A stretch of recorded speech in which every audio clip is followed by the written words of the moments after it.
రామాపురం అనే ఊళ్ళో గోవిందుడు అనే పిల్లాడు ఉండేవాడు.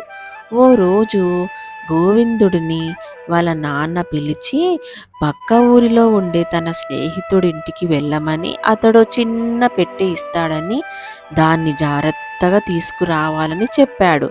దాంతో గోవిందుడు తండ్రి చెప్పిన గుర్తుల ప్రకారం పక్క ఊళ్ళో ఉండే ఆ స్నేహితుడింటికి వెళ్ళాడు.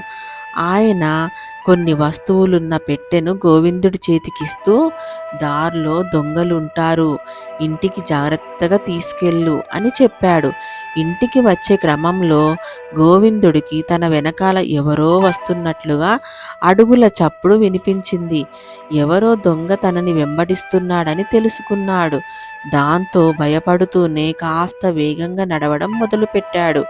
ఆ అడుగుల చప్పుడు కూడా పెరిగేసరికి గోవిందుడికి ఏం చెయ్యాలో పాలుపోలేదు. కొంత దూరం వెళ్ళేసరికి గోవిందుడికి ఓ నది కనిపించింది. దాన్ని చూడగానే అతడికో ఆలోచన వచ్చింది.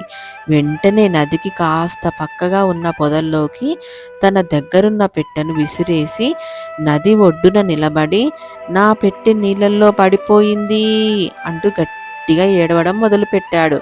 గోవిందుడు వెనకాలే వస్తున్న దొంగ ఎలాగైనా ఆ పెట్టెను తీసుకోవాలనే ఉద్దేశంతో తాను తీసిస్తానంటూ నదిలోకి దూకి వెతకటం ప్రారంభించాడు. అదే అదను అనుకున్న గోవిందుడు పొదల్లోకి విసిరిన పెట్టెను తీసుకొని గబగబా అక్కడి నుంచి వెళ్ళిపోయాడు. ఏదైనా మనకి కష్టం వచ్చినప్పుడు దాన్ని సమయస్ఫూర్తితో పరిష్కారం చేసుకోవాలి.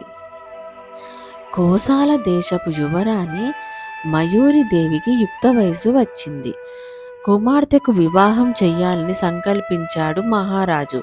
కానీ మయూరిదేవి తన తండ్రిని చిత్రమైన కోరికే కోరింది.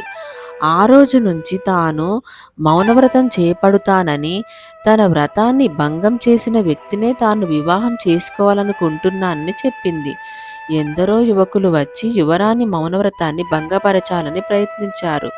వారిలో ఎందరో అందగాళ్ళు, వీరులు, శూరులు కూడా ఉన్నారు. అయినా ఎవ్వరూ ఆమె మౌనవ్రతాన్ని ఛేదించలేకపోయారు. రోజులు గడిచిపోతున్నాయి. ఇక తాను తన కుమార్తెకు వివాహం చెయ్యలేనేమోనన్న దిగులు పట్టుకుంది మహారాజుకి. ఒకనాడు సభ జరుగుతుండగా ఒక యువకుడు వచ్చాడు. అతడి ముఖం తేజోమయంగా ఉన్న, ధరించిన వస్త్రాలు మాత్రం బీదవాడని తెలుపుతున్నాయి.